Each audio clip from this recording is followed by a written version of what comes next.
Hello friends, and welcome to Hidden Timelines. Tonight we walk into the chill of an October morning in 1618. The mist hangs low over Westminster, damp on the faces of men and women who have gathered in silence. Before them stands a scaffold built overnight, its beams dark against the pale sky. The crowd presses closer, but there is no cheer, no jeer. This is not the carnival of justice they have seen before. This feels different, strangely muted, like the hush before a funeral, where everyone knows the deceased was wronged. Onto the platform steps Sir Walter Raleigh, explorer, poet, soldier, once the favourite of a queen, now condemned as a traitor. His body is aged, but his posture is straight. His doublet is of black satin, his ruff carefully arranged as if he were attending a courtly feast rather than his own death. An observer notes that he looked more like a bridegroom on his wedding day than a man about to lose his head. But the cruelty of Raleigh's death is not in this single hour. The axe before him is merely the conclusion of a far longer execution, one that has lasted for years. 13 years of waiting suspended between life and death inside the Tower of London. 13 years of watching enemies circle, of seeing his fortune stripped away, of knowing that the swing of the blade could fall at any time. This morning is only the final stroke in a slow-motion killing, written not in blood alone, but in time itself. Public executions in early Stuart England were never just punishments, they were performances. The scaffold was a stage, and the condemned were actors forced to deliver their last lines before the watching kingdom. The authorities wanted more than death, they wanted demonstration. Justice had to be seen, not whispered. For treason, the ritual was meant to terrify, to show subjects what awaited those who crossed the crown. The body was broken, displayed, and scattered as warning. Yet on this day the script wavered. Raleigh was not some unknown conspirator dragged from shadow pools. He was one of the last great figures of Elizabeth's reign, a man who had once been synonymous with England's daring and ambition. The audience knew him not as a faceless traitor, but as a legend, a man who had fought Spain, sailed oceans, and filled their imaginations with stories of empire. To see him here, head bowed to the block, was to feel the weight of an ending. The silence of the crowd speaks louder than any trumpet. They do not cheer as the sheriff proclaims him guilty. They do not mock as the executioner approaches. They stand still, as if aware that history itself has paused, taking a breath. The very people who were meant to be frightened into obedience are instead unsettled, even reverent. They know they are watching not only the death of a man, but the closing of an age, the Elizabethan age of fire and daring, snuffed out under the nervous hand of a new king. Raleigh, ever the performer, knows the stage. He touches the axe, studies its edge, and quips, "This is a sharp medicine, but it is a physician for all diseases." The words ripple through the crowd, not as bravado, but as a kind of grim poetry, an acceptance of what power has decreed. In that moment he takes control of his own narrative. Though the crown branded him a traitor, he makes himself a martyr of dignity. It is important to understand why this mattered so much in his time. Early modern executions were moral theatre. The condemned were expected to confess guilt, beg forgiveness, and confirm the crown's authority. But when a prisoner defied that script, when he stood firm, spoke calmly, and faced death without fear, it unsettled the entire ritual. The performance faltered, and the audience could leave believing not in the king's justice, but in the condemned man's truth. And so Raleigh stands as both victim and victor. His body will be broken, but his composure robs the execution of its intended terror. The crowd's silence is not submission, it is witness. Witness to the spectacle of a state that feared him more alive than dead. Witness to a king who traded a man's life for diplomatic convenience. Witness to the fragility of power itself. This morning in 1618 is the final act, but the real story begins much earlier. To understand how Raleigh came to stand here, we must trace the long path that led from triumph to disgrace, from Elizabeth's glittering court to James's scaffold of silence. His death was not sudden. It was scripted over years with betrayals, plots, prisons, and dreams of gold. What we watch at Westminster is not the collapse of a man in an instant, but the slow unravelling of his life across 2 reigns. And so let us step backward, away from the scaffold, away from the mist and the murmurs, to the moment when Raleigh was not yet a dead man walking, but a star blazing in Elizabeth's sky. For it is there, in the glitter of the favour, in the dangerous dance of court life, that the story of his execution truly begins. Before Walter Raleigh was a prisoner awaiting the axe, he was the glittering image of Elizabethan ambition. To understand the cruelty of his fall, we must first see the heights he climbed.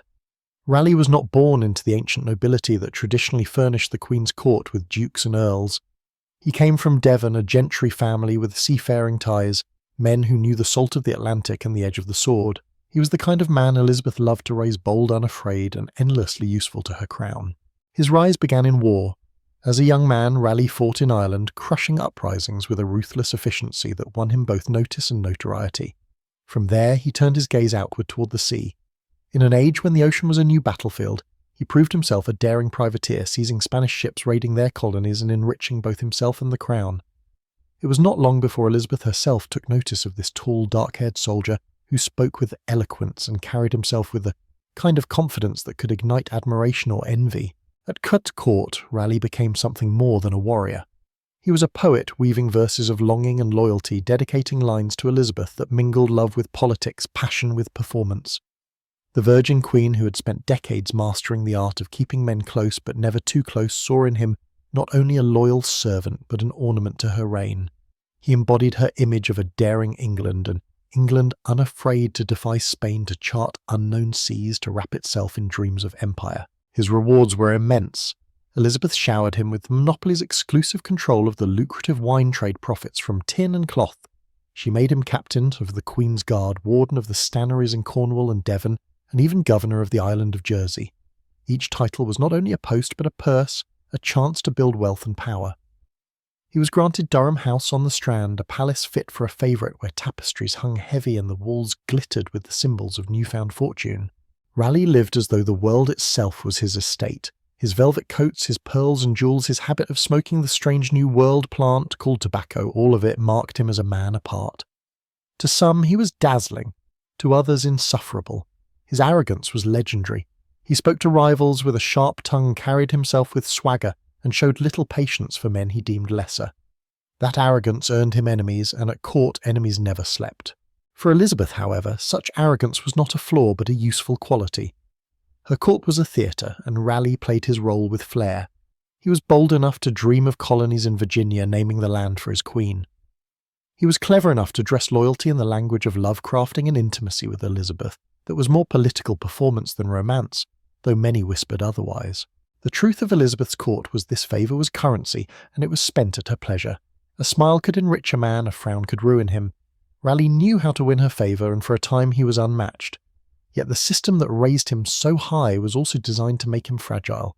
For every gift bestowed, there was resentment sown. For every title won, another rival waited to snatch it away. Raleigh's brilliance, his arrogance, his very success, these were the seeds of the hatred that would later bloom into betrayal. What made Elizabeth's choice of favourites so dangerous was that they became more than men, they became symbols. Raleigh was not simply a soldier or a poet. He was the embodiment of Elizabethan confidence, the defiance of Spain, the lure of the New World. He stood as a mirror to the Queen herself, proud, ambitious, unwilling to bow. It was intoxicating, but it was also perilous. When Elizabeth was gone, the man who had been her reflection would stand exposed, stripped of the light that made him shine. For now, though, Raleigh moved through court like a comet, brilliant and untouchable. He hosted feasts at Durham House, spoke poetry in chambers hung with gold, and dreamed of empires across the sea. Behind him the whispering began, Robert Cecil, sharp-witted and calculating, already marking him as a rival. Enemies bided their time, knowing that favour was a crown of glass. Sooner or later it would shatter. But in those years, beneath Elizabeth's gaze, Raleigh could not imagine the silence of the scaffold. He was the Queen's man, her poet, her captain, her symbol of a rising England. His arrogance seemed like destiny, his wealth like permanence. Only history knew that all of it was the prelude to his undoing. March 24th, 1603. Elizabeth Tudor, the Virgin. Queen is dead. For more than 40 years she had been England's sun, and Walter Raleigh had shone brightest in her orbit. But with her death, that sun set, and the world changed overnight. The crown passed north to a man who had waited all his life for it, James VI of Scotland, now James V of England. The contrast could not have been sharper. Elizabeth had ruled like an actress upon a stage, her every gesture calculated, her every word a performance of majesty. She thrived on spectacle, on pageantry, on the dangerous flirtation with favourites like Raleigh. Her reign was a dance of risk and reward, fire and theatre. James, by contrast, was no actor. He was a scholar more comfortable with books than battles given to long lectures and theological disputes rather than swordplay or poetic flourishes. He had none of Elizabeth's charisma, none of her instinct for turning politics into performance. What James did have was fear. He carried it like armour. He had been King of Scotland since infancy, a boy who had survived conspiracies, kidnappings and assassinations. He knew too well how fragile crowns could be. Unlike Elizabeth, who thrived on keeping her courtiers in a careful balance of rivalry, James distrusted the glamour of favourites like Raleigh. He saw in such men not symbols of his own glory but potential threats to his safety. Where Elizabeth had made war the centrepiece of her reign against Spain against Catholic rivals, James hungered for peace. England's long conflict with Spain had drained its coffers, scarred its shores and bled its nobles. James believed himself a peacemaker, a new kind of monarch who could heal old wounds by alliance rather than arms. The Spanish ambassador Don Diego Sarmiento de Acuña, Count of Gondomar, quickly became one of the most influential men in London, whispering promises of peace, wealth and stability into James's ear. This was a cultural shock to Elizabeth's court. The swaggering war heroes who had thrived on fighting Spain found themselves suddenly out of step. Men like Raleigh, who had built their reputations on raids, plunder and defiance of Catholic power, were now embarrassments to a king who longed for treaties and royal marriages. James did not want daring, he wanted diplomacy. He did not want heroes, he wanted loyal administrators. Even in appearance and manner, James baffled the English. Where Elizabeth had been regal and sharp-eyed, James waddled with a rolling gait, his tongue too large for his mouth, his speech often garbled. He dressed richly but without the grace of a courtier. He despised swords and preferred hunting deer with dogs. He loved elaborate theological debates and lectured courtiers with endless monologues. To Elizabeth's men, he seemed less like a king of majesty and more like a pedantic schoolmaster who had suddenly inherited a kingdom far greater than the one he was used to ruling. But his greatest weakness was his paranoia. James was haunted by plots, real or imagined. The memory of Mary, Queen of Scots, his mother executed by Elizabeth as a traitor, lingered like a shadow. He saw treason everywhere in whispers, in letters, in the ambitions of noblemen. He compensated for this fear with elaborate displays of royal authority, yet his insecurities made him malleable. Foreign ambassadors quickly learned how to flatter him, how to play upon his terror of rebellion and his longing for security. Gondomar in particular became a master puppeteer, using James's fear to serve Spain's advantage. For Raleigh, the writing was on the wall from the moment James entered London. Here was a king who mistrusted soldiers, who dreaded conspiracies, who sought friendship with Spain above all else. Raleigh's very identity, his swagger, his anti-Spanish fire, his closeness to Elizabeth was everything James did not want. He was not just unnecessary, he was dangerous, a living reminder of a reign James could never replicate. In the streets of London, people celebrated the union of crowns, the promise of peace, the dawn of a new era. But in the shadows of Durham House, Raleigh knew what those celebrations meant, the end of his world.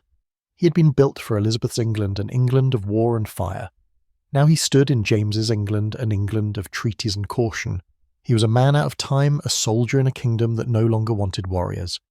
And in such a kingdom, those who did not fit were not merely forgotten, they were erased. The unravelling of Walter Raleigh's world began not with the swing of an axe, but with the slow, deliberate removal of everything that had once made him matter. The new King James wasted no time in dismantling Elizabeth's proudest favourite. It was not enough to sideline him. James needed him, diminished, reduced from legend to liability. The first blow came swiftly. Raleigh was stripped of his captaincy of the Queen's Guard. Under Elizabeth, that title had been more than a military role. It was a badge of intimacy, a sign that the Queen had trusted him not only with her safety, but with the visible symbol of her sovereignty. To stand in the Guard meant to stand in the Queen's shadow, to walk daily in her presence. Losing it was more than dismissal, it was exile from the heart of power. To Raleigh, who had been accustomed to daily access to majesty, it was like being cut off from air. The next wound struck at his fortune. James revoked Raleigh's monopoly on wine, the lucrative privilege that had filled his coffers and allowed him to live in splendour. Monopolies in Tudor-Stuart England were not simply financial tools, they were instruments of favour, the Queen's way of rewarding loyalty with streams of wealth. To lose one was to be unmoored, stripped of economic independence, forced to rely on the goodwill of rivals who now smelled blood. And then came the most humiliating cut of all, the loss of Durham House. This was no ordinary residence.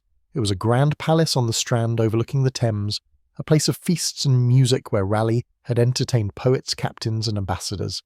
Its halls had echoed with the laughter of courtiers and the whisper of schemes. It had been a monument to his rise, a fortress of velvet and stone, proclaiming that Elizabeth's favourite had arrived.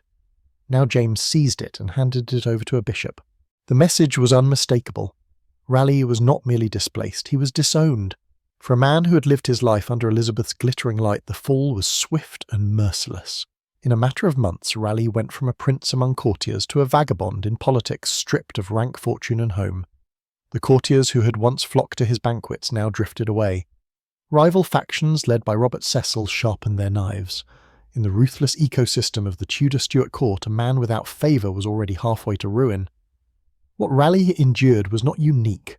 This was the cruel pattern of English politics in the age of personal monarchy.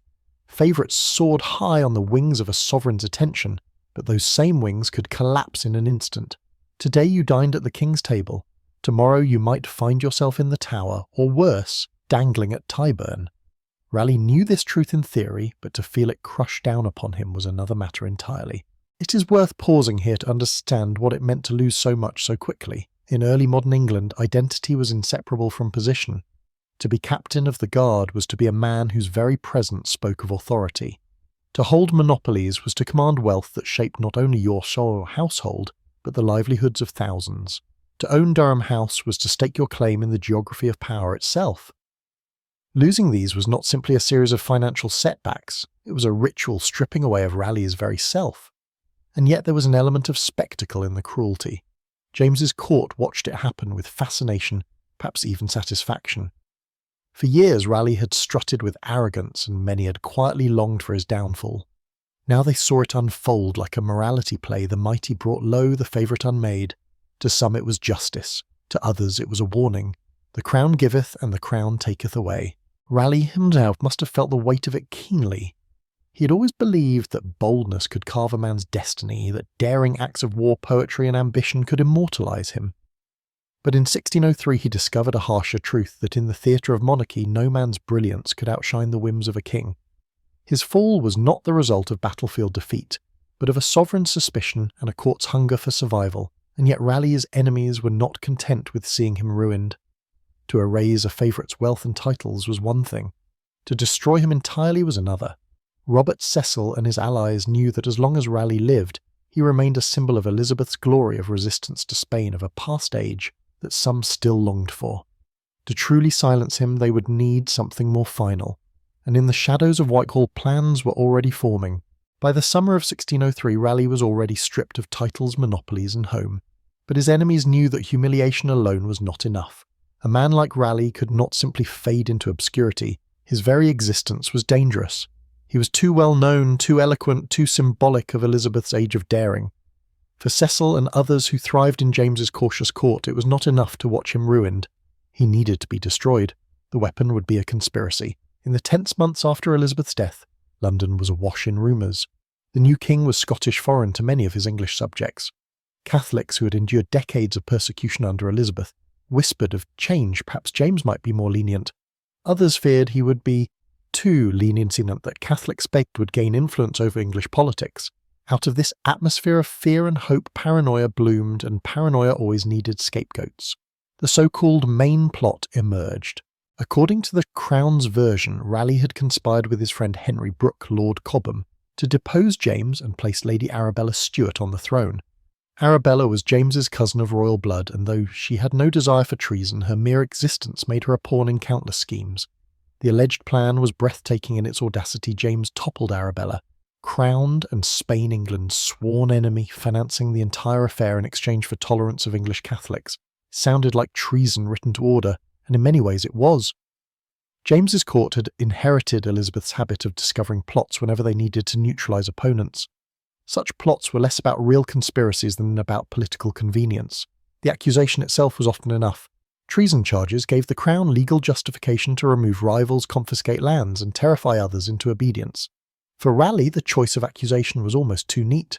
He had been Elizabeth's fiercest champion against Spain, his reputation built on defying the very empire he was now accused of serving. To brand him Spanish-hearted was not just slander, it was an inversion of everything he stood for, but it was also effective. the spectre of Spanish interference loomed large in the English mind. For decades, Spain had been the enemy, the Armada, the endless wars in the Low Countries, the threat of Catholic plots at home. To accuse Raleigh of conspiring with Spain was to paint him as the ultimate traitor. The case rested almost entirely on Cobham, a man of weak will and weaker nerves. Dragged into interrogation, frightened and without counsel, he signed a confession that pointed to Raleigh. It was thin, contradictory, and later retracted, but in the climate of 1603 it was enough. Raleigh's enemies had their weapon, the word of one terrified man bent under pressure, wielded as a blade against a rival who had grown too bright for his own good. It is important to remember the broader backdrop. Only 2 years later, England would reel from the Gunpowder Plot, a conspiracy by Catholic extremists to blow up King James and Parliament in one fiery act. That plot was real, but it also cemented the climate of suspicion that already hung over the new reign. Every rumour became treason, every whisper a possible conspiracy. In such an atmosphere, even flimsy charges could be deadly, and so Raleigh was accused of plotting treason with Spain, of betraying the crown he had served so boldly under Elizabeth. It did not matter that the evidence was almost nothing. What mattered was that the accusation fit the fears of the age.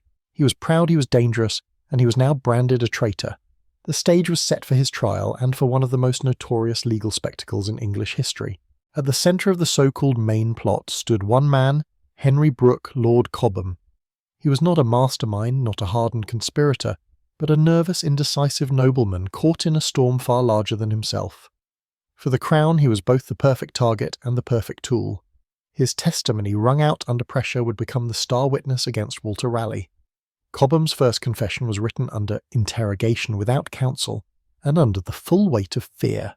He named Raleigh as a partner in treason, claiming they had spoken of Spain's gold and of a new monarch for England. But almost as soon as the ink dried, doubt seeped in. Cobham smuggled out a letter retracting the entire accusation, declaring that Raleigh had never spoken a word of treason to him. "I protest before God and his angels," he wrote, "I never had any such conference with him." It was a clear denial, a desperate attempt to undo what he had been forced to sign. Yet this was the problem with early Stuart justice. The Crown only needed the words it wanted, not the truth that lay behind them. In Jacobean England, treason trials were less about evidence than about performance. The accused could not have counsel. They could not summon witnesses in their defence, and most damningly, they could not confront their accuser. The system was designed to make confessions, no matter how shaky, the Crown's most lethal weapon. Confessions in this era were often born not of honesty, but of coercion. Interrogation meant isolation, intimidation, sometimes the looming threat of the rack or the manacles, even if not applied. The very architecture of the Tower of London was part of the process, its cells dark, its guards ever present, its silence broken only by the scratching of quills as frightened men signed their names to damning words. To a man like Cobham, without Raleigh's steel of character, the pressure was unbearable. He gave the interrogators what they needed, then tried to undo it when courage briefly returned. But once spoken, the accusation could not be unspoken. The fragility of the case was obvious even to contemporaries. The Crown's entire argument rested on scraps of paper from a man who contradicted himself at every turn. There was no letter from Spain, no intercepted gold, no gathering of conspirators. Only the trembling words of one man reshaped each time the authorities leaned harder upon him. For Raleigh, this must have been maddening. His fate hinged not on deeds, but on the stuttering testimony of a single frightened lord. He begged again and again for Cobham to be brought into open court to face him and speak before God and witnesses, but the judges refused. They knew that a man as timid as Cobham would crumble before Raleigh's presence, and with him the entire edifice of the Crown's case. Better to keep him locked away, his words detached from his body, transformed into evidence that could not be tested. This was the legal culture of the time. Treason was not tried as a crime but staged, as a confirmation of royal authority. The accused were expected to lose, and the process was designed to make their guilt appear inevitable. Truth mattered less than the message, and the message was simple. No man, no matter how brilliant, no matter how beloved of the late Queen, could stand against the will of the new king. In that sense, Cobham was not just a witness, he was a weapon. His faltering confession, reshaped and repurposed, gave the Crown the excuse it needed to drag Raleigh from disgrace into the dock. One man's weakness became another man's death sentence. November 1603, the plague was sweeping through London, and so the trial of Sir Walter Raleigh was moved to Winchester Castle, far from the capital's contagion, but close enough for the kingdom to hear its verdict. The great hall was packed lords and gentlemen, merchants, curious citizens drawn by the promise of spectacle. They had come expecting arrogance, perhaps treachery unveiled. What they witnessed was something else entirely. A duel of words, venom against eloquence, theatre masquerading as justice. The accused entered no longer clothed in velvet and pearls, but in the plain garments of a prisoner. Still Raleigh carried himself with calm dignity, as if even the stripping of wealth and rank could not touch his spirit. Across from him sat the judges, already primed to condemn. Above them loomed the weight of the crown, demanding not fairness but confirmation, and at the centre of it all stood the man who would prosecute him, Attorney General Sir Edward Coke. Coke was brilliant, but his brilliance was sharpened into cruelty. He treated trials like bloodsport, a chance to crush an opponent not with evidence but with scorn.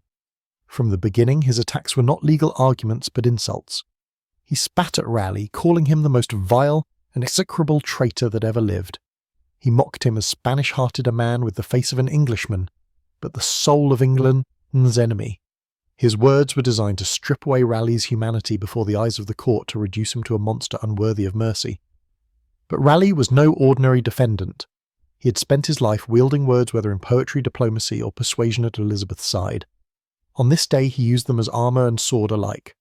Calm, measured, and astonishingly logical, he dismantled the prosecution's case piece by piece. He reminded the court that the entire accusation rested on Cobham's confession, a confession already retracted. He demanded again and again, "Let my accuser stand before me. Let him speak with his own lips before God and this jury." The judges refused. Still Raleigh pressed on. He pointed out the absurdities, the contradictions, the utter lack of substance in the charges. He dissected every phrase of Cobham's testimony with surgical precision, exposing it as the product of fear, not fact. His eloquence was such that even those who had come to sneer found themselves swayed. Spectators who had expected to see a broken traitor instead saw a man who stood taller with every attack. By the end of the day, sympathy rarely given in such courts was flowing toward the prisoner, not the crown. The hall itself must have felt like a theatre, the carved beams echoing with shouts and rebuttals, the atmosphere charged with both tension and admiration. One observer later wrote that Raleigh answered with such wit, learning, courage and temper that he seemed to plead not for his life only, but for the law itself. For in that courtroom, Raleigh was not simply fighting for survival, he was exposing the fragility of justice under James's reign. But brilliance was never going to save him.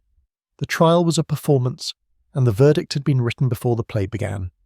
Coke could rail Raleigh, could defend the jury, could listen, but the outcome was certain. After hours of argument, the jury withdrew for only 15 minutes before returning with the inevitable word guilty. The Lord Chief Justice then pronounced the full penalty for treason, with all its grotesque ritual, that Raleigh should be hanged until half dead, cut down alive, his entrails torn out and burned before his eyes, his body quartered, his head severed, and the pieces displayed at the king's pleasure. It was the ultimate theatre of horror, the Crown's way of saying that treason did not simply end a life, it obliterated a body, turned it into a warning for all. Raleigh stood silent as the sentence was read. No begging, no outcry, no collapse.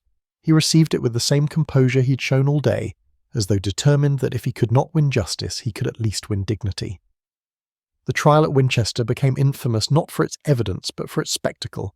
It revealed how little truth permitted when the Crown demanded obedience. And it left those who witnessed it uneasy, for though the law had spoken, it was Raleigh, not Coke, who seemed to have won the stage. The words of the Lord Chief Justice fell upon the crowded hall like a dark litany. Guilty of treason, and for treason the law demanded nothing less than annihilation. Raleigh was to be hanged by the neck until half dead, cut down, still conscious, his entrails torn out and burned before his very eyes. His head was to be severed, his body quartered, and the grisly pieces set upon the city's gates as a warning. This was no ordinary punishment. It was the most brutal pageant in English law, a sentence designed not only to destroy the body, but to terrify the living. To be hanged, drawn and quartered was to become a public spectacle of dismemberment, a human lesson carved into flesh. The ritual stretched back centuries, rooted in medieval ideas of treason, as a crime not against a man, but against the sacred body of the king. To betray the crown was to wound the state itself, and this punishment was staged as a theatrical act of vengeance. The condemned would be drawn on a hurdle, dragged through the streets behind a horse, jeered and spat upon by crowds. They would be hanged by the neck but cut down before mercy of death could arrive, still gasping, still conscious. Before the crowd's horrified gaze, the executioner would open the body, pull out the entrails and throw them onto the fire.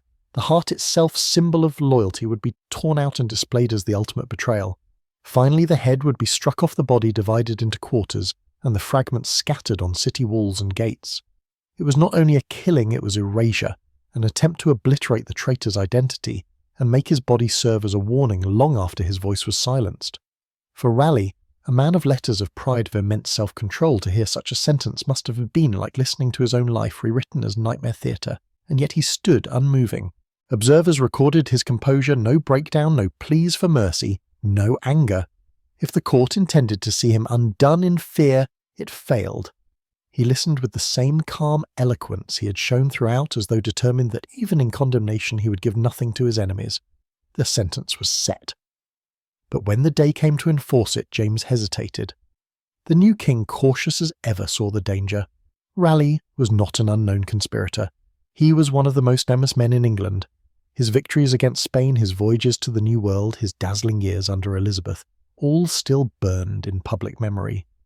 To butcher him publicly on such flimsy evidence risked not stamping out dissent but inflaming it. And so, in a final twist of cruelty, James did not pardon Raleigh. He merely suspended the execution. The death sentence remained hanging over him like a drawn sword, never lifted, never forgotten. Instead of a bloody death in 1603, Raleigh was led to the Tower of London. He was 51 years old, and he would remain there for the next 13 years alive, but never free. It was a different kind of punishment, subtler, but no less devastating. The gallows had been postponed, but Raleigh's life had been turned into a prolonged execution. Every day, every hour, he lived beneath the shadow of verdict, already written, his freedom gone, his legacy hanging by a thread. In the theatre of monarchy, even mercy could be a kind of cruelty.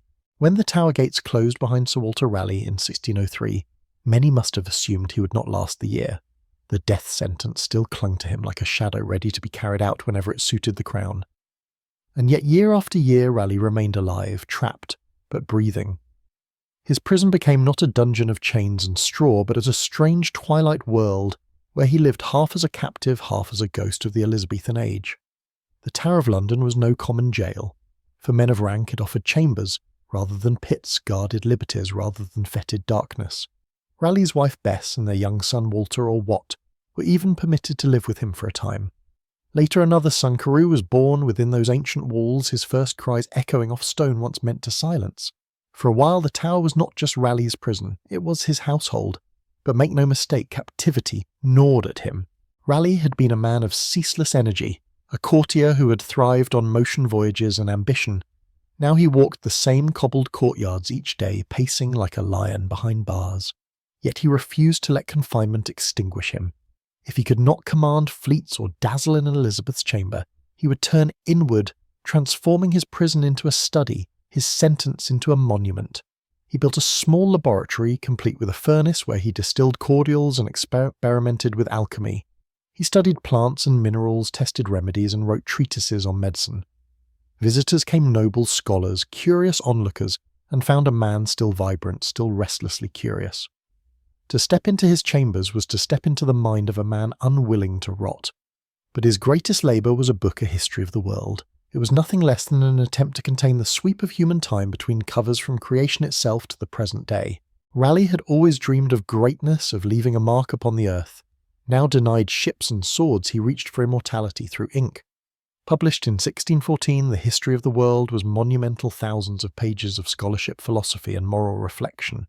But beneath its surface the book carried sharp edges. Raleigh wrote of ancient tyrants, of rulers who betrayed their people, of kings whose hunger for power corroded their souls. He cloaked his critique in the safety of antiquity, but anyone reading between the lines could see the parallels to James's own reign. It was less a history than a mirror held up to monarchy itself. The king was furious. He tried to suppress the book, sensing the danger of allowing a condemned prisoner to speak with such authority. But suppression was impossible. The book became a sensation passed from hand to hand, admired for its vast learning, and feared for its veiled criticism, even from the Tower. Raleigh's voice reached England sharper and more unsettling than ever, and yet time is a cruel jailer. 13 years is long enough to break even the strongest. Raleigh aged behind the walls, his health faltered, his fortune drained, his estates handed to the king's favourites. The court that had once glittered with his presence forgot him or remembered him only as a relic of Elizabeth's glory. A new generation rose in his absence, new poets, new captains, new voices. Raleigh became a ghost haunting the Tower, a reminder of an age that had ended when Elizabeth's coffin was lowered into the ground. Still the book endured. The experiments continued. His children played in courtyards shadowed by ravens. In this strange half-life, Raleigh carved meaning from captivity. He had lost his freedom, but he had not surrendered his mind. And in that there was symbolism. Raleigh's prison was also his rebellion. By turning confinement into creation, by filling silence with words, he defied the very erasure his enemies had planned for him. The axe had been stayed, but not the slow-motion execution of time. For 13 years he waited, wrote, dreamed and planned. Because even in his 60s, Raleigh's was not done. Somewhere deep within him the ember of ambition still burned. He had one last card to play, one last desperate gamble to escape the Tower's grasp. It was not a book this time, nor an experiment. It was a legend, a dream of gold shimmering far away in the jungles of South America. Even in the Tower's stone embrace, Raleigh's imagination kept travelling across oceans. What he dreamed of was not England's damp courtyards or James's fearful court, but a place of glittering promise, a city made of gold hidden deep in the jungles of South America. El Dorado. The legend was already old by the time Raleigh heard it. Spanish conquistadors had carried tales back from the New World of a native king who covered himself each morning in powdered gold and bathed in a sacred lake until the metal washed away, leaving the waters gleaming. The story grew in the retelling, swelling into visions of entire kingdoms paved in gold rivers, lined with gems and temples where treasure lay in heaps. For a Europe starving for wealth, for empires always on the brink of debt, El Dorado was more than a fable, it was a fever. Raleigh caught that fever early. In 1595, while Elizabeth still ruled, he led an expedition up the Orinoco River, hacking through jungles and swamps in search of the Golden City. His journey produced no bullion, no heaps of treasure, but it did produce something else: stories. Raleigh returned to England with vivid descriptions of rivers, mountains, and peoples. His published account transformed the raw interior of South America into a shimmering stage for English ambition.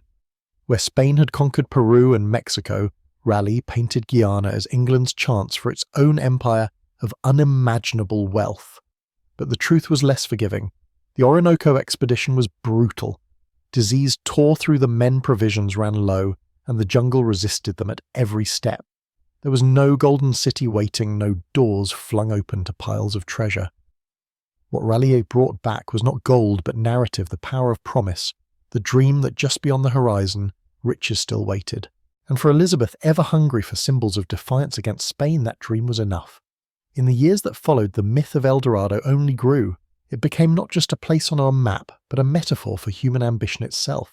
To chase El Dorado was to chase glory, to believe that fortune could be snatched from the unknown if only one dared enough. But it was also a trap. For countless men, Spanish, Portuguese, English, the search ended in fever, death, and disappointment. El Dorado was both promise and curse, dazzling the eye, while leading explorers into oblivion. For Raleigh, it was all of these things at once.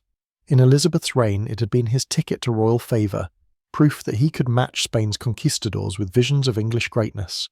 In the Tower, it became something different, a lifeline, a dream he could not let go. With his fortunes ruined, his estates seized, his enemies, circling El Dorado, lingered in his mind as the one card left to play. If he could persuade James that treasure still waited in Guyana, perhaps the king would release him. Perhaps the dream of gold could save him where logic, law, and loyalty had failed. The irony is striking. A man who had once commanded armies and penned a history of the world now placed his fate in a rumour one more fragile than Cobham's confession, but infinitely more alluring. For James, with his empty treasure in fragile peace gold, was a temptation almost impossible to resist. And so Raleigh began to whisper once more of Guyana, of a mine he could find of riches that would pour into England's coffers. El Dorado, once a metaphor for boundless ambition, was now Raleigh's last hope. The dream that had lifted him in Elizabeth's time would become the gamble that defined his end. By 1616, Raleigh had grown old in captivity. 13 years had passed since the verdict at Winchester, and he had learned to live as a man suspended between life and death. Yet still he dreamed of Guyana. Still he spoke of gold. And in an England that was financially exhausted, such dreams carried weight. James I was in constant need of money. His court was lavish, his policies expensive, and Parliament increasingly reluctant to fund him. Peace with Spain had kept the kingdom from ruin, but it had not filled the coffers, and so when Raleigh proposed another expedition to South America, a venture that would, he promised, deliver unimaginable wealth. James listened, but listening was not the same as trusting. The king knew Raleigh's reputation, bold, reckless, and fiercely anti-Spanish. To unleash him on the seas was to risk a war James could not afford, yet to refuse entirely might waste an opportunity to enrich the crown. The solution James devised was one of those compromises that in truth concealed a trap. Raleigh would be allowed to sail, but under conditions so strict that failure was almost inevitable. The most important clause was simple: not a single Spaniard was to be harmed. If Raleigh or his men attacked Spanish subjects, if they so much as raided a village or fired a shot, the king would revive his old death sentence. The judgment from 1603 still hung over him like a suspended blade, and James made it clear any misstep would bring it down. Raleigh was not pardoned. He was merely leased his freedom on the cruelest of terms. Behind this condition lay the hand of Spain. Don Diego Sarmiento de Acuña, better known as the Count of Gondomar, was Spain's ambassador in London and a master of intrigue. Charming, witty, and utterly devoted to his king's interests, Gondomar had quickly become one of the most influential voices in James's ear. He cultivated the king with flattery gifts and endless reassurances that peace with Spain was the path to stability. To Gondomar, Raleigh was a pirate, a heretic, and an unrepentant enemy. He pressed James constantly that releasing him was folly, that Spain would never forgive it. James, anxious for peace, tried to balance the scales. He would allow Raleigh his chance, but he would make certain Spain could not accuse him of complicity. To that end, Gondomar was even informed of Raleigh's planned route and fleet size. Spanish colonies in the New World were duly warned. By the time Raleigh's sails left Plymouth, garrisons were on alert, soldiers stationed, forts prepared. Raleigh would not be hunting shadows of legend. He would be sailing into ambush. It was a diplomatic sleight of hand. To his subjects, James could claim magnanimity. He had released one of England's most famous men, offering him a final chance to redeem himself. To Spain, he could claim caution. Raleigh was still under sentence, and if he stepped out of line, the axe would finish the work delayed in 1603. Either way, James lost starving. Raleigh's expedition would enrich England if it succeeded, or destroy him if it failed. For James, it was a gamble with no risk. For Raleigh, it was a game rigged from the start. And Raleigh, shrewd though he was, must have seen it. He was 64 years old, worn from captivity, his health failing. Yet he chose to take the chance. Perhaps it was desperation. Perhaps it was pride. Or perhaps he simply could not bear to die a prisoner remembered only as a man undone by politics. Better to risk the jungle one last time to chase the golden mirage than to wither in silence. And so in June 1617, Raleigh set sail once more, a ghost of the man who had once dazzled Elizabeth, now gambling his life on a legend. What he carried with him was not only hope for gold, but the heavy knowledge that one wrong move, one clash with Spain, would deliver him straight back to the scaffold. He had narrowly escaped. The trap was set, and the jaws were already closing. June 17. Plymouth's harbour filled with the creak of timbers and the cries of sailors as Raleigh's fleet prepared to depart. 14 ships, modest compared to Spain's armadas, but still formidable for a private venture, slipped their moorings and turned their prows toward the Atlantic. For Raleigh, it was the last roll of the dice, a wager made not with coin, but with his very life. He was 65 years old no longer. The fiery courtier who had once carried himself like the embodiment of Elizabeth's England. Age and captivity had marked him. Years in the Tower had dulled his strength, though not his mind. He was frail already, suffering from fever, his body bent by confinement and sickness. But still he went, because what alternative was there? To die in prison forgotten was unbearable. Better to die reaching to fall with sails above him and the ocean beneath. The voyage was cursed almost from the first day. Violent storms rose in the Bay of Biscay, battering the fleet until masts cracked and timbers groaned. Crews were scattered vessels driven apart by gales. Raleigh, too ill to stand on deck, could only listen to the howling of the wind and the prayers of men clinging to sodden ropes. By the time the surviving ships regrouped, they had already lost time, supplies, and morale. Then came the sickness. Atlantic crossings were always perilous, cramped conditions, foul water, salted meat crawling with worms. The air below decks was thick with sweat, mildew, and despair. Scurvy swelled gums and loosened teeth. Dysentery weakened even strong men into husks. Dozens perished before the fleet even glimpsed the coast of Guyana. Among the dead was Raleigh's second-in-command, a blow that left the expedition rudderless at its most critical hour, and all the while Raleigh himself lay stricken with fever. Too weak to lead the inland march, he remained at the mouth of the Orinoco River, forced to entrust command to others. For a man whose entire life had been built on control, commanding soldiers in Ireland, courtiers in Elizabeth's chambers, sailors on the sea, this helplessness must have been unbearable. He had staked everything on this expedition, yet when the moment arrived his body betrayed him. There is a haunting symbolism in this image, the once great adventurer now too frail to wield sword or pen watching from the deck as younger men carried his dream upriver. It is the eternal tragedy of aging ambition. The mind still imagines glory, but the flesh falters. Raleigh was not merely chasing El Dorado, he was chasing himself, the man he had been under Elizabeth, the man who once seemed unconquerable. To find gold was to reclaim that past. To fail was to watch it slip away forever. The men who followed him felt it too. They were not blind to the risks. They knew Spain had been warned, they knew their commander was weakened, yet they followed perhaps because they too were chasing a dream not of El Dorado, but of profit survival, a chance to return home with something more than empty hands, and so the expedition, battered by storms and hollowed by disease, limped toward the jungles of Guyana. Ahead lay fever, ambush and death. Behind the tower and the scaffold waited if they failed. Raleigh had set sail for gold, but by the time the ships reached the river's mouth, the expedition was already half lost. The dream had carried him this far. Now the nightmare was about to begin. The Orinoco River was a place of legend long before Raleigh's men pushed their oars into its waters in 1617. Wide, winding and treacherous, it cut through the dense jungles of Guyana like a green labyrinth. To Europeans it seemed an artery leading into the unknown, perhaps to the glittering city of El Dorado, perhaps to nothing but fever and death. For Raleigh, bedridden with illness at the river's mouth, the Orinoco was no longer a dream to be conquered with his own sword, but a path entrusted to others. He placed command of the inland force in the hands of two men, Captain Lawrence Keymis, his most loyal officer, and his 23-year-old son Walter, known simply as Wat. To Keymis he gave the burden of command, and to Wat he gave his future. If gold were found, it would be his son's triumph. If disaster struck, it would strike not Raleigh himself, but the heir of his blood. 5 ships and 400 men set out upriver, hacking their way through bends choked with vines and currents that threatened to overturn even seasoned sailors. Every stroke of the oar carried them deeper into the jungle and closer to confrontation. They had been told over and over to avoid Spanish conflict, but the truth was Spain had been warned. Gondomar's dispatches had already reached the New World, and Spanish governors were preparing their defences long before the English sails appeared. It was not gold that awaited the expedition, but steel. At a place called San Tomé de Guayana, the English encountered a fortified Spanish settlement. The town was no mere outpost, it had been built deliberately to block access to the interior. A wall of stone and muskets planted across the very road Raleigh had promised led to treasure. The Spanish crown understood the power of myth. They knew the stories of El Dorado were as dangerous as armies drawing rivals into lands Spain claimed by conquest and papal decree. San Tomé was more than a fort, it was a signal. The jungle would not be yielded without blood.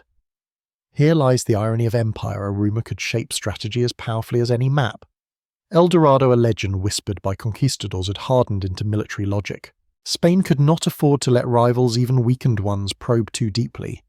So they built walls where gold was rumoured, stationed soldiers where dreams were said to lie, and turned rivers into battlegrounds, not because treasure had been found, but because it might be. The English, desperate and already weakened, were caught between fantasy and reality. They had come to find gold, but instead they faced Spanish defences bristling in the jungle. Keymis tried to manoeuvre to weigh Raleigh's desperate orders against the king's impossible command. To retreat meant admitting failure. To advance meant risking war. The tension stretched with every mile, the men's eyes watching the tree line, their hands tightening on pikes and matchlocks. And at the heart of it all was young Wat Raleigh, the son carrying his father's hopes. He had grown up in the shadow of legend, his father's voyages, his father's poetry, his father's imprisonment. Now he was asked to carve a legacy of his own, to step into the jungle and either seize El Dorado or die in the attempt. For Walter Raleigh, lying sick at the river's mouth, the fate of his family name had already passed beyond his reach. It was being decided now on the waters of the Orinoco, in the hands of his captain and his son. What followed was not discovery, but disaster. On the night of January 2nd, 1618, the dream of El Dorado dissolved into blood and smoke. As Keymis and young Wat Raleigh led their men towards San Tomé de Guayana, the Spanish were ready.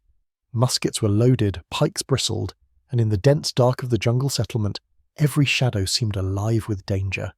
The English landed under cover of night. The river lapped quietly against the boats, but the silence was brittle expectant. Somewhere in the dark, dogs barked. Then, almost without warning, the night erupted flashes of musket fire, the roar of cannon from the Spanish fort, the screams of men struck down before they even touched the shore. Chaos followed. The English, driven by desperation and the promise of gold, surged forward into the gunfire. Some fell before the gates, others scattered in confusion through the jungle thickets, and in the midst of that storm of noise and fire, Walter Raleigh's son, the boy who had carried his father's hopes, was struck. A musket ball tore through him, and in an instant he was gone. Wat Raleigh, 23 years old, died almost where he stood. For those who survived, it was not simply the loss of a comrade, it was the collapse of their mission's soul. To see the commander's son cut down was a wound deeper than any blade could inflict. This expedition, already cursed by storms and fever, was now stained with tragedy that no discovery of gold could redeem. News of Wat's death would not reach his father for weeks, but history allows us to imagine the moment. An aging, fever-ridden Raleigh, waiting at the river's mouth, dreaming still of treasure, would soon learn that the cost of his obsession was not measured in coin but in blood, his own bloodline severed on the banks of the Orinoco. There is a bitter universality in this moment. Raleigh's grief was not unique. Across Europe, countless dynasties gambled their sons on voyages of conquest, exploration, or war. The Habsburgs in the Americas, the Portuguese in Africa, the Dutch in Asia. Each sent their heirs into oceans that swallowed lives more readily than they yielded wealth. Empires were built on bones as much as on bullion. Raleigh's tragedy was one thread in that greater tapestry, a father's ambition consuming a son. And yet the death of Wat Raleigh felt heavier than most, for it symbolised the collapse, not only of a family, but of an age. Under Elizabeth, Raleigh had embodied daring, risk, and the glitter of empire. Now under James, his own son had fallen, chasing a dream already poisoned by politics. It was the end of a lineage of glory cut short in the flicker of musket fire. By dawn, the English had seized San Tomé, but their victory was hollow. There was no treasure, no mine, no El Dorado. Only corpses on both sides, a burned settlement, and the lifeless body of Raleigh's heir. The expedition had not uncovered riches, it had buried them forever beneath grief. For Walter Raleigh, this was the cruelest blow of all. He had sought gold to save his life. Instead, he lost the very future that gave that life meaning. The capture of San Tomé should have been the beginning of discovery. The men had braved Spanish muskets, shed blood, and lost Walter Raleigh's son for this foothold in the jungle. But when the smoke cleared, there was nothing, no golden temples, no mines glittering with promise, not even a trace of the fabled riches Raleigh had promised. For weeks, Captain Lawrence Keymis pushed the men deeper into the interior. They hacked through vines, waded through swamps, endured clouds of biting insects, and watched their rations dwindle. Every turn of the river, every rise in the jungle was supposed to bring them closer to the treasure. Instead, they found more wilderness, more exhaustion, more doubt. El Dorado remained what had always been, a mirage receding with every step. All the while, the knowledge pressed down on them by attacking San Tomé. They had already broken the king's command. James had made it clear no harm to the Spanish or Raleigh's suspended death sentence would be revived. The Spaniards had been warned, and they had fought back. The order had been violated, and nothing could erase that fact. There was no treasure to balance the scales, no fortune to make the king forgive. Raleigh's gamble had failed. For Keymis, the burden was unbearable. He had been Raleigh's loyal captain for decades, a man who had stood by him through voyages and disappointments, through Elizabeth's glory and James's suspicion. Now, with Raleigh too ill to lead, Keymis had carried the expedition on his shoulders, and in doing so had brought it to ruin. He had lost the treasure, violated the king's trust, and worst of all, sent his commander's son to his death. The culture of honour that ruled men like Keymis was merciless. In an age when reputation meant everything, failure was a kind of death already. A captain who returned empty-handed could be ruined, mocked, forgotten. A captain whose failure had also destroyed his patron's last hope and slain his patron's heir carried a dishonour too heavy to survive. When Keymis returned to Raleigh at the river's mouth and delivered the news, the scene was one of devastation. Raleigh, broken by fever and grief, lashed out in fury. "You have undone me, you have cost me my son and my fortune." His voice was not only rage but despair. He knew even before Gondomar's spies could confirm it that the failed assault would seal his fate back in England. Keymis, crushed under the weight of guilt, tried to explain, to justify, to plead. But Raleigh's grief left no room for consolation. He told Keymis flatly that he would not defend him when they returned home, that he would not speak for him before the king. Those words were a death sentence of their own. That night Keymis returned to his cabin. He took up a pistol and pressed it to his chest, but the shot only cracked a rib. Wounded, still alive, he seized a knife and drove it into his heart. It was an end as brutal as it was inevitable, the final act of a man who could not live with dishonour, who chose to carve his own fate rather than face the shame of returning defeated. For Raleigh, Keymis's suicide was another weight upon a heart already shattered. He had lost his son, lost the expedition, and now lost the most loyal captain who had ever followed him. The dream of El Dorado had devoured them all, leaving nothing but corpses and grief. The expedition once meant to bring salvation collapsed into mutiny and despair. Some of the crew clamoured to turn pirate to seize Spanish treasure ships to make the voyage worthwhile. But Raleigh, a ghost of a commander, forced what remained of his men back onto their ships. There would be no gold, no redemption, only a grim voyage home. By the spring of 1618 the dream was dead. No gold, no mine, no El Dorado, only the grave of Walter Raleigh's son and the blood of Lawrence Keymis staining the jungle. The survivors, weary and broken, turned their ships toward the Atlantic once more. What had begun with trumpets and promises now returned in silence, sails tattered, decks haunted by grief. The voyage home was heavy not only with sickness and hunger, but with foreknowledge. Every man aboard knew what awaited them in England. The king's orders had been clear, no harm to the Spanish. And yet Santa May had burned, Spanish blood had been spilled, and Raleigh's own hand had signed the orders that set it all in motion. Even before they sighted Plymouth's harbour, the expedition was condemned. Raleigh himself must have felt the noose tightening with each mile. He was no fool. He knew Gondomar's spies had already carried word back across the sea, knew that James, ever fearful of offending Spain, would not protect him. His life, which had been one long gamble, had finally rolled its last dice. But even then he was not ready to yield. When the fleet limped into port in June 1618, Raleigh tried to slip away. France beckoned a land where old enemies of Spain might shelter him. He believed he might escape across the Channel, vanish into exile, and perhaps find a quieter end than the axe awaiting him in Westminster. But here too, fate betrayed him, this time in the guise of family. Sir Lewis Stukely, Raleigh's own cousin, was entrusted with his custody. Blood should have bound them, but in the brutal world of Jacobean politics, kinship was rarely stronger than ambition. Stukely betrayed Raleigh, lured him with false promises of aid, and delivered him straight into the hands of the crown. For a bribe for survival, or perhaps for nothing more than the favour of James, he sold his kinsman's life. There is a bitter familiarity in this betrayal. History is full of families turned against each other by power, the Boleyns whispering against their own daughter, Anne, the sons of Edward II, plotting his ruin, the betrayals that tore apart Rome and Byzantium alike. Kinship was not protection, but a weapon, and in early modern England, loyalty to blood often collapsed before loyalty to crown. Raleigh, who had survived the hatred of rivals and the suspicion of kings, was undone by the treachery of his own blood. Dragged back to London, Raleigh was once more delivered into the Tower. This time there would be no long years of writing, no half-life of study and patience. The king had waited 15 years to close the trap, and now it snapped shut. Gondomar demanded Raleigh's death. Spain demanded satisfaction, and James, ever eager to preserve peace, would oblige. For Raleigh, the betrayal was complete. He had gambled on the dream of gold, lost his son, lost his captain, and now lost the last fragile chance of escape. All that remained was the verdict that had hung over him since scene 03, waiting to be revived like a ghost summoned from the past. And so in the autumn of 1618, the wheel of fortune brought him once more to the edge of the scaffold. When Raleigh was brought back to London in the summer of 1618, there was no question of his fate, only the method by which it would be sealed. Spain, through Gondomar, demanded his head. James, desperate to preserve his fragile peace with Madrid, was willing to give it. But there was a problem how to kill Walter Raleigh without exposing the crown's own duplicity. The expedition to Guyana had been authorised by the king himself. James had signed off on the venture, knowing well that it skirted the edge of Spanish claims. If Raleigh were tried anew for piracy, too many awkward truths might emerge: that Gondomar had been briefed on Raleigh's route in advance, that the crown had quietly hoped for Spanish gold, that the king had dangled Raleigh's life as bait in a diplomatic balancing act. A public trial risked lifting the veil on secrets too dangerous to display, and so James reached for the most cynical of tools, the past.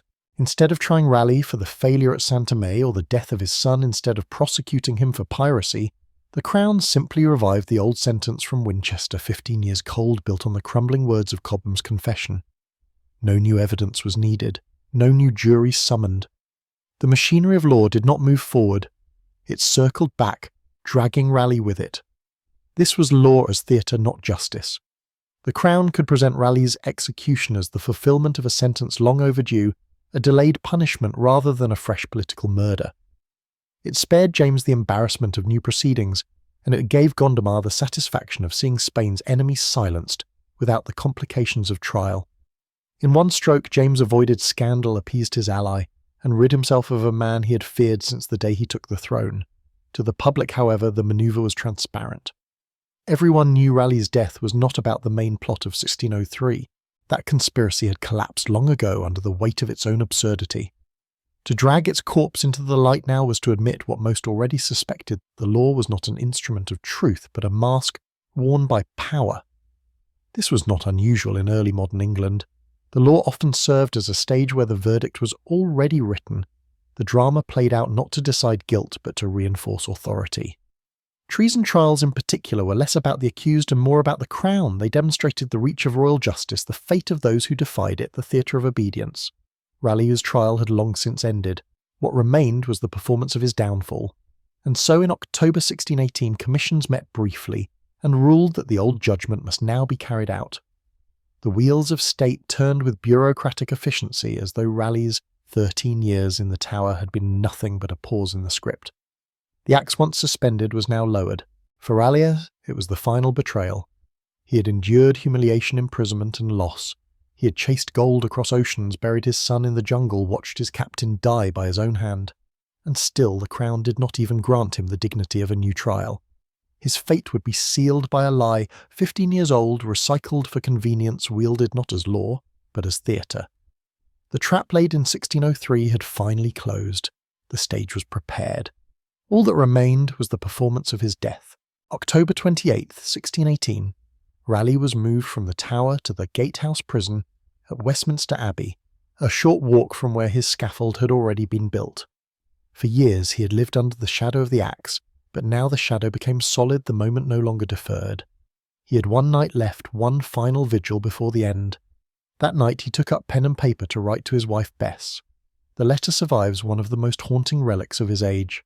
It begins not with fear nor anger, but with tenderness. My love I send you, that when I am dead you may keep it. My advice that you may remember it when I am gone. He begged her not to let sorrow consume her, not to let grief overwhelm the life still before her. Let them go with me to the grave and be buried in the dust. He wrote of his sorrows as if he could carry her pain away with him. Such letters were not uncommon in early modern England. The condemned often wrote farewells to wives, children, or friends, knowing that their words would outlive their voices. These were not merely private documents, they were fragments of dignity, attempts to control a final narrative in a world where the state controlled everything else. Many circulated after death, copied, preserved, and remembered. They became relics of memory, shaping how posterity judged the dead. Raleigh's letter to Bess is part of that tradition, a testament of love turned into a monument of defiance. Outside his chamber, the night must have been filled with silence, broken only by the muffled noises of guards, the shifting creak of scaffold timbers being tested for the morning. Raleigh himself was calm. Eyewitnesses later recalled that he ate a hearty supper, smoked a final pipe of tobacco, the plant he had helped introduce to England, and spoke cheerfully to those who visited him. He carried himself not as a man about to die, but as one hosting guests. The composure was deliberate. Raleigh knew that death in this age was theatre. To collapse in fear would be to give victory to his enemies, to stand firm, to write with love, to meet death. With poise, these were weapons as sharp as any sword. If James and Gondomar intended his execution to be a humiliation, Raleigh intended to transform it into a performance of dignity. It is striking that even in his final hours, Raleigh was still shaping his legacy. He had written a history of the world, chased empires across the sea, dazzled Elizabeth's court with poetry and ambition. Now he wrote a different kind of history, one line at a time in ink that carried not just sorrow, but endurance. His words to Bess were not simply for her, they were for everyone who would read them now and in centuries to come. They made his death not a silencing but a final act of authorship. As the night deepened, the man who had once dreamed of golden cities laid down his pen. The candlelight flickered against the walls of the gatehouse. Tomorrow the crowd would gather, the axe would fall, and the age of Elizabeth's boldest favourite would end. But tonight, in the quiet of his cell, Raleigh left behind something greater than gold. He left his words. October 29th, 1618. Dawn broke damp and grey over Westminster. In the yard outside Westminster Hall, the scaffold had been raised stark against the sky, its timbers raw and cold. Crowds pressed in from every direction, merchants, apprentices, nobles and commoners alike. They came not only for justice, but for spectacle, for in Jacobean England an execution was as much theatre as punishment. It was a ritual designed to confirm the crown's power to terrify those who watched into obedience. But this morning's performance would not go as planned. Sir Walter Raleigh, 66 years old, walked out with steady steps. He wore a black satin doublet, a taffeta waistcoat and a fine ruff at his neck, dressed not as a broken prisoner, but as a gentleman of rank. One eyewitness remarked that he looked as if he were going to a wedding rather than his death. In his bearing and the calm of his face, he denied his enemies the spectacle of fear. The sheriff granted him the customary right to speak.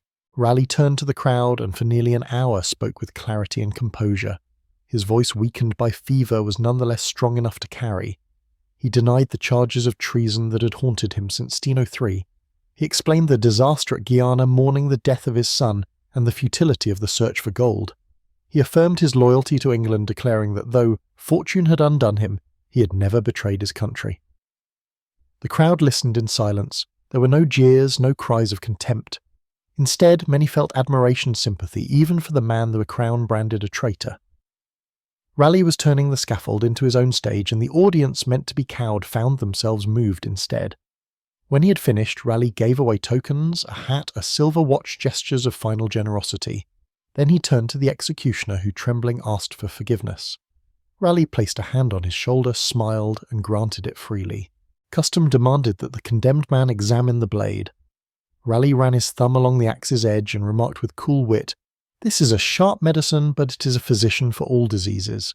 Those words would echo across centuries, remembered as the epitaph of a man who met death with dignity. At last he knelt. He laid his head upon the block and stretched out his arms as signal. The executioner hesitated. Perhaps it was fear of striking so great a man, perhaps awe at his composure. Raleigh, lying still, spoke one final command. "What do you fear? Strike, man, strike." The axe fell but clumsily. The first blow was not clean. A groan rippled through the crowd. The executioner struck again, severing the head at last. Raising it aloft, he cried, "Behold the head of a traitor," but the crowd stayed silent. They knew this was no traitor. They had witnessed not justice but sacrifice, a man condemned not for treason but for politics. In that silence lay Raleigh's triumph. The execution had been meant as a warning. Instead, it became a legend. By facing death with eloquence and wit, Raleigh had transformed the scaffold from a stage of humiliation into a monument of dignity. His enemies sought to erase him. Instead, they carved him into history. The axe had fallen, but Raleigh's story did not end on the scaffold.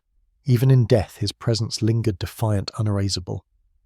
King James allowed his body to be buried the same day in St. Margaret's Church, Westminster. Yet his head, embalmed and placed in a red velvet bag, was delivered to his wife, Bess. For the next 29 years, until the day she herself died, she kept it with her always. Some said she carried it in her casket when she travelled. Others whispered it lay on her bedside table, a silent reminder of love and loss. When she finally passed in 1647, the relic was given to their surviving son Carew, who had it buried with him. Thus Raleigh's head, once displayed as the symbol of a traitor, became a family heirloom, a private shrine to endurance. It is hard to imagine a more haunting image, a widow holding the severed head of her husband for nearly 3 decades, refusing to let the Crown's verdict define him. In that act, Bess Raleigh ensured her husband's memory would not belong to the state that killed him, but to the family that loved him.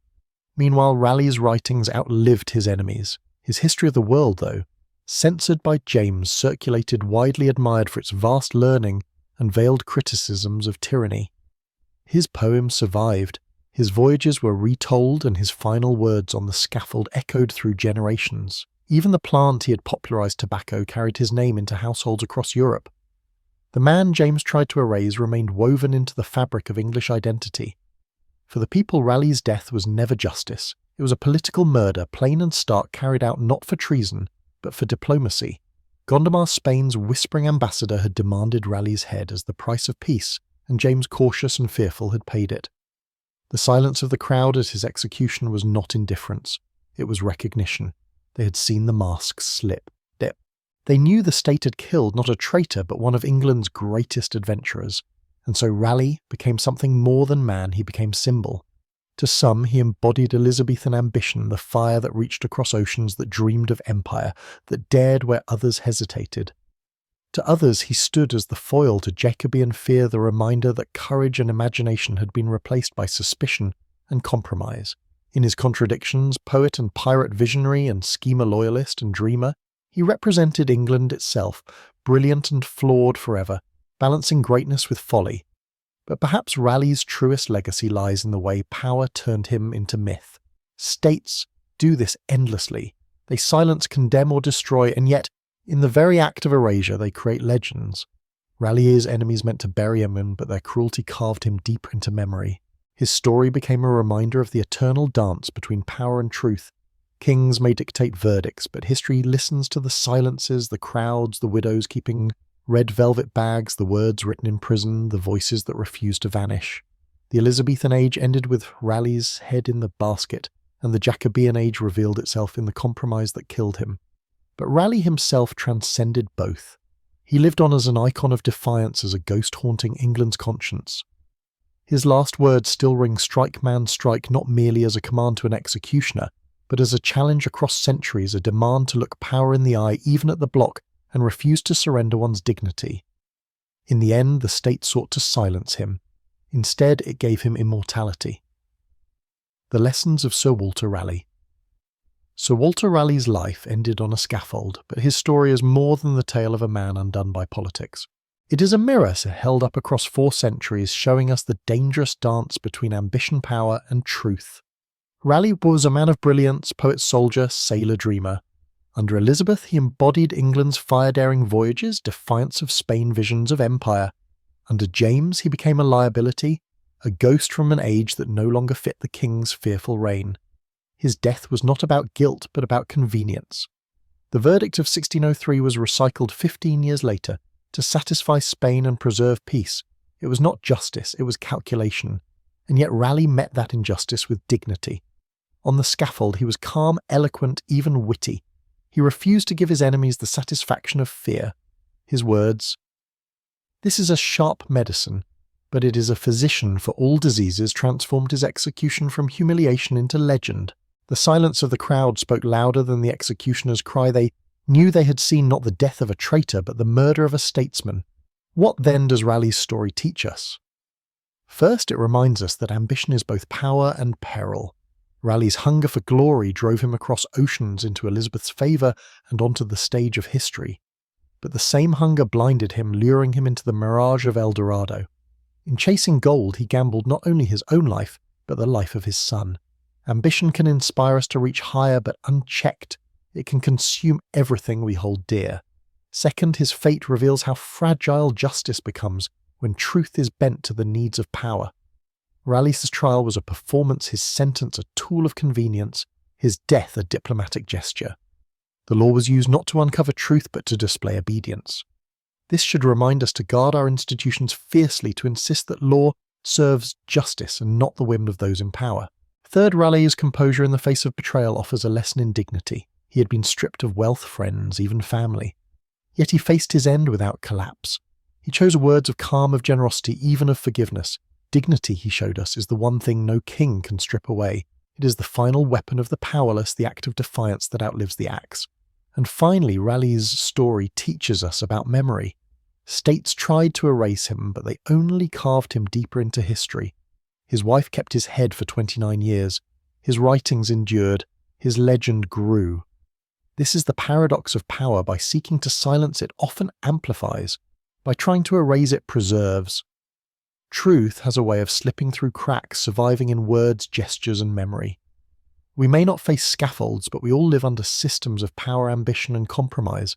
Raleigh's story is a reminder that while we cannot always control what happens to us, we can control how we face it.